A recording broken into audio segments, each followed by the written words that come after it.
Hi dears, നമ്മളുടെ പുതിയൊരു വീഡിയോയിലോട്ട് സ്വാഗതം. ഇതുണ്ടല്ലോ, ഈ കഴിഞ്ഞ ഞായറാഴ്ച അതായത് മെയ് 17-ാം തീയതി എടുത്തൊരു വീഡിയോ ആണ്. ഇതിപ്പോൾ നമ്മൾ മുണ്ടൂരാണ് കേട്ടോ ഉള്ളത്.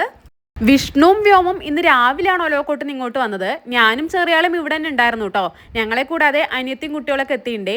വെക്കേഷനൊക്കെ തീരാറായില്ലോ. അപ്പോൾ അതിനു മുമ്പേ കുറച്ച് ദിവസം ഒരുമിച്ചിരിക്കാമെന്ന് വിചാരിച്ച് ഒരാഴ്ചയിൽ കൂടുതലായി ഞങ്ങളെല്ലാവരും ഇവിടെ എത്തിയിട്ട്. വ്യോമും ഇവിടെ ഉണ്ടായിരുന്നു. 2 ദിവസം മുമ്പ് വിഷ്ണു വന്നപ്പോൾ തിരിച്ച് അങ്ങോട്ട് പോയതാണ്.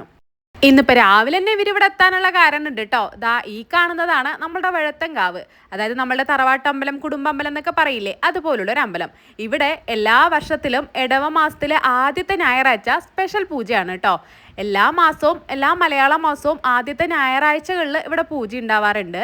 പക്ഷേങ്കിൽ വർഷത്തിലൊരിക്കലുള്ള ഇടവ മാസത്തിലെ പൂജ അത് പ്രത്യേകതയുള്ളത് തന്നെയാണ്.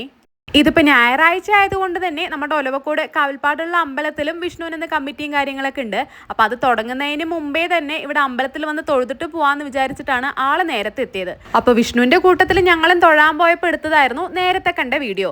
അപ്പോൾ അത്യാവശ്യം ആളുകളൊക്കെ വരുന്നേ ഉണ്ടായിരുന്നുള്ളൂ കേട്ടോ.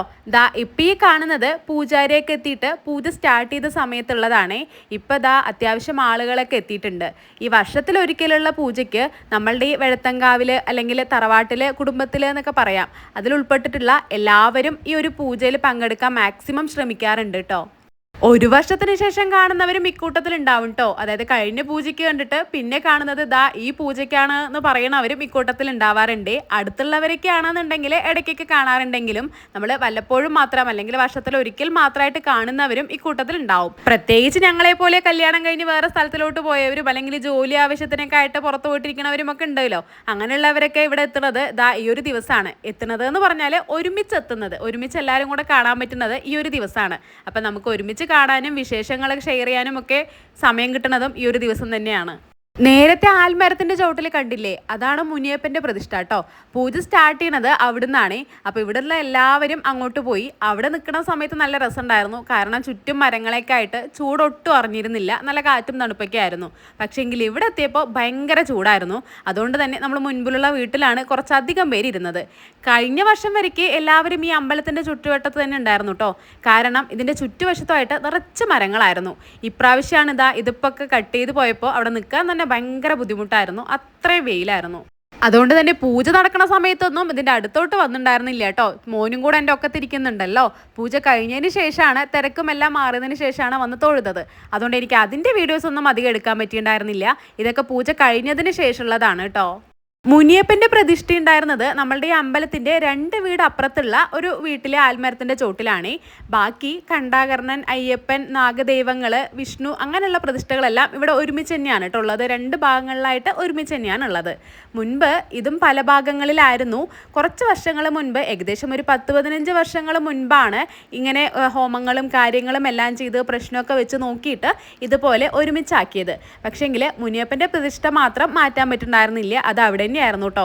അതിനെക്കുറിച്ച് കൂടുതൽ സംസാരിക്കാനൊന്നും എനിക്ക് അറിയില്ല. ഞാൻ ഇപ്പം ഈ പറഞ്ഞതിലും എന്തെങ്കിലും തെറ്റുണ്ടോ എന്നുള്ളതും അറിയില്ല കേട്ടോ. ഇങ്ങനെ തന്നെയാണോ ഇതൊക്കെ പറയേണ്ടതെന്നും എനിക്ക് അറിയില്ല. ഞാൻ എൻ്റെ ഒരു എക്സ്പീരിയൻസ് എന്ന് പറഞ്ഞാൽ നമ്മൾ മുൻപ് കണ്ടു വന്നതും അറിഞ്ഞും കേട്ടും വന്നതുമായിട്ടുള്ള അത് വെച്ചിട്ട് ഇങ്ങനെ പറഞ്ഞു പോയതാണ് കേട്ടോ. ഞങ്ങളുടെയൊക്കെ ചെറുപ്പത്തിൽ ഇവിടെ ഒന്നും ഇതുപോലൊന്നും ആയിരുന്നില്ല കേട്ടോ. ഇതിന് ചുറ്റും ഫുള്ള് മരങ്ങളൊക്കെ ആയിട്ട് കാട് പിടിച്ച് കിടക്കുന്ന സ്ഥലമായിരുന്നു. അപ്പോൾ ഈ അമ്പലത്തിൻ്റെ ഭാഗങ്ങൾ മാത്രമായിട്ടാണ് ഇങ്ങനെ മണലൊക്കെ ആയിട്ട് ഒന്നിങ്ങനെ കാടൊന്നും ഇല്ലാതെ മണ്ണ് മാത്രമായിട്ടൊക്കെ കിടക്കുന്നുണ്ടാവുക.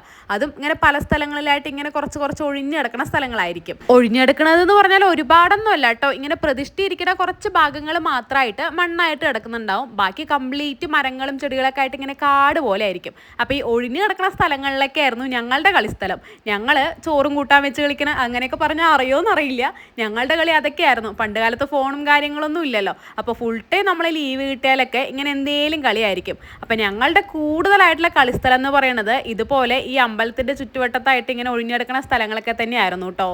ഇപ്പം പെട്ടെന്ന് എന്തോ അത് ഓർമ്മ വന്നപ്പോൾ ആ ഫ്ലോയിൽ അങ്ങോട്ട് പറഞ്ഞു പോയതാണ്. പിന്നെ അമ്പലം ഉണ്ടല്ലോ, ഇപ്പം ഈ കാണുന്ന രൂപത്തിൽ ഈ ടൈലൊക്കെ ഇട്ട് ചുറ്റുമതിലൊക്കെ കെട്ടി ഇപ്പം ഈ കാണുന്ന രൂപത്തിലാക്കിയിട്ടും കുറച്ചധികം വർഷമായിട്ടുണ്ട് കേട്ടോ. അതും നമ്മൾ ഓരോ പണികളായിട്ട് ഓരോ സമയത്ത് ചെയ്ത് ഇങ്ങനെ ആക്കിയതാണ്. ഇതിന് മുൻപ്, അതായത് എന്തായാലും ഒരു 15 വർഷം മുൻപൊക്കെയാണ് എൻ്റെ കല്യാണം കണ്ടിട്ട് 15 വർഷം ആവാറായി. അപ്പോൾ അതിന് മുൻപാണ് എന്തായാലും. അതിന് മുമ്പൊക്കെയാണ് നമ്മൾ എല്ലാ പ്രതിഷ്ഠകളും ഇങ്ങനെ ഒരുമിച്ച് കൊണ്ടുവന്ന് ഉള്ള പൂജകളൊക്കെ ചെയ്തിട്ടുണ്ടായിരുന്നത്. ഞങ്ങളുടെയൊക്കെ ചെറുപ്പത്തിൽ കുറച്ചധികം വർഷമൊക്കെ ഇവിടെ പൂജയൊന്നും ഇല്ലാതെ വിളക്കൊന്നും കത്തിക്കാതെ ഇങ്ങനെ മുടങ്ങി കിടന്നിരുന്നു. അങ്ങനെയൊക്കെയാണ് കേട്ടോ എൻ്റെ ഒരു ഓർമ്മ. പിന്നെ നമ്മളെല്ലാവരും കൂടെ ഒത്തുചേർന്ന് ഒരുമിച്ച് നിന്ന് സ്ഥിരമായിട്ട് ഇങ്ങനെ വിളക്ക് കത്തിക്കലും പൂജയും മാസത്തിലൊരിക്കലുള്ള പൂജയും വർഷത്തിലൊരിക്കലുള്ള പൂജയും ഒക്കെ ആക്കിയിട്ട് ഇപ്പോൾ കുറച്ചധികം വർഷമായിട്ടുണ്ട്. അതിനുശേഷം ഇതൊക്കെ മുടങ്ങാതെ ചെയ്യലുണ്ട്.